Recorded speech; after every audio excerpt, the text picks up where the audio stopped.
let's talk a little bit about an inquiry-based essay or a claims-based essay. So these essays are crucial because we really use them throughout our entire life. And what do I mean by that? I mean, oftentimes we come into a problem and we don't necessarily have a solution. We kind of have this question lingering in our mind and we have to figure out a way to best answer it. So what do? We talk to other people about it. We see what they are doing. We, of course, research kind of online to see what like experts say. We process it ourselves, think about our experiences with the topic, and then we kind of come to this conclusion and go, this is what I'm thinking. So this is what this essay will do in thinking about kind of this question. And I think it's very similar to the inquiry process. So if you think back when you had science and you had this idea of hypothesis, a question, right? Like what happens when I do this? And then a hypothesis is, I think this, but in the scientific process, just like in this moment, you have to really keep an open mind on what the answer will be. You may have a hypothesis like, I think it's going to go this way, but as you do your research or as you kind of do the experiment, if you will, your mind might be changed by the data that's presented, and that's okay. That's really where learning can happen. But the opposite is true as well. Sometimes it's confirmed and you're like, wow, I really thought this and I was confirmed by what I researched out there and what I found. That's okay too. So it is a little bit unsettling, this type of process, because you don't know the answer. So it's a little, I don't want to say harder, but it is a little, it just feels not as concrete going forward because we're not sure what we're going to find and we don't like not knowing. But it is also the process that I said we use in our everyday life. So it's really important to kind of practice these skills and be able to kind of open our minds to what the possibilities are out there. So I want you to start thinking about topics that you might be interested in. So I am going to kind of model this for you. And I like to just start with a list of me, like who am I? Right? I'm a mom, I'm a teacher, I'm a woman, I'm cisgender, I live in the Pacific Northwest, I'm originally from Chicago. I lived in a rural town called Antigo, Wisconsin, which really made me open up my eyes to the difference between urban and rural. So Antigo, Wisconsin, that was kind of an important like moment in my life. What else about myself? I really am into yoga. I wouldn't say I'm into running, but I have begun to run, so we'll just put that down. Oh, I'm really into cooking. I really like to cook. Obviously, reading. This is why I teach English. What else is there about me? My background. I am half Mexican on my dad's side, so I would put that down. What else? I am a Christian. I'm married. That would be something. Married. What else? I'm sure there's other things about myself. But the reason why I kind of list these things is because oftentimes what we care about or what we're interested in are influenced by kind of who we are as people. So it would not be surprising that a topic like vaccines would be interesting to me. Right now, my daughter is 11 years old and I'm thinking about the HPV vaccine.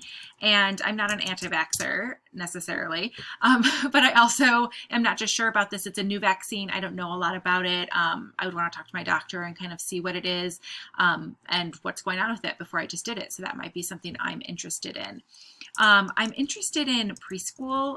My kids are a little bit older, but I have a 3-year-old who's in preschool, and I'm really interested into this idea of early preschools because I've read a little bit of research on how important it is for kids to go to early preschool before they go to school, and how parents like me who have, dual income, we have the money to send our 3-year-old to preschool, and how that kind of like helps her and gives her kind of a leg up, not necessarily of like skills, but more just social skills and knowing how to act in a classroom.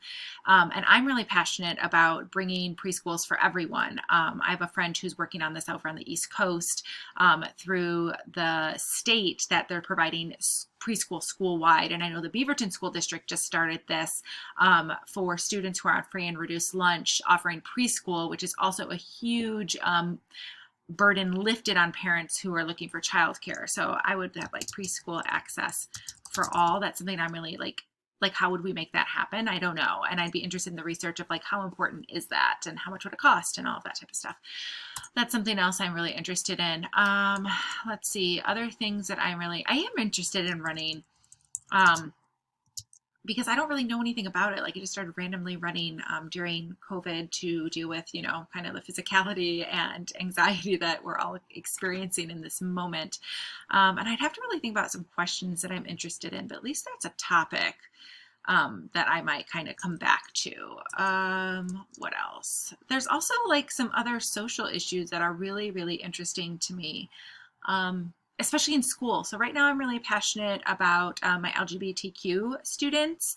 I feel like we have made such strides in many ways for them with non-gendered bathrooms and allowing students to fully express themselves by changing their name and going by something different in the classroom. But because I teach high school, there's this weird kind of moment where students often are out in the classroom, but they're not often out with their parents or perhaps their family group for many different reasons. And so they can't legally change their name. And so that's curious to me because I know in Oregon we have this medical thing where like kids take over their own medical like dealings when they're in high school. And so I wonder if this is part of that. So I'm just going to put LGBTQ, transgender specifically is what I'm looking at. Gender rights, and I'm going to put teens because that's something I'm interested in advocating for.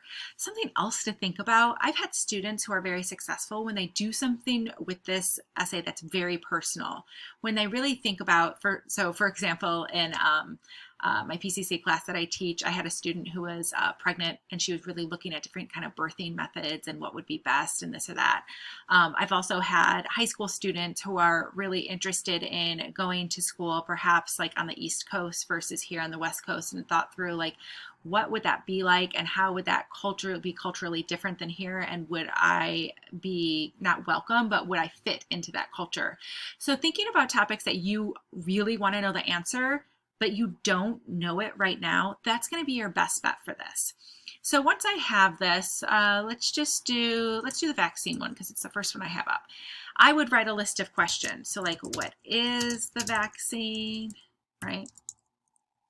I would say cost is important. Like, am I going to have to pay out of pocket? Is my insurance going to cover it? Pain is interesting to me. Like, how's that? And the other thing, side effects, right? How's that going to go? And then maybe I would just start writing.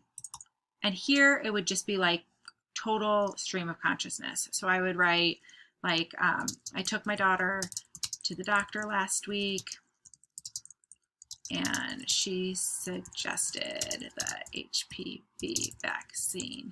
I know this came out when, about 10 years ago, about 12 years ago, but I didn't have it. And then I might want to talk about, I think, what it's for. I think it's for cervical cancer. And then I might talk like, it's interesting because when it first came out, I coached a dance team in Wisconsin, and I recommended, right, that girls get it for many different reasons, but really as protection, because obviously you don't want to have cancer. And this is, I think, the reason why this vaccine is controversial. Sorry, I'm talking and not typing here. Is because this is a vaccine, or this is a cancer that you can only get through sex.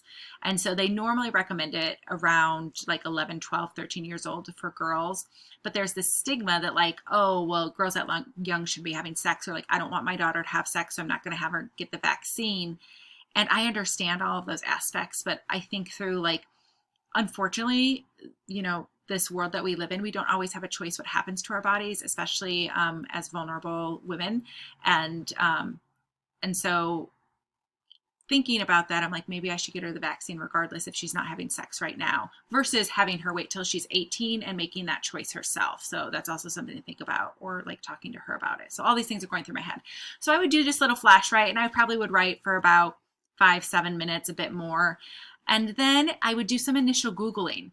I'm not going to do anything like huge or drastic or go through any like big research. I'm just going to do like HPV vaccine.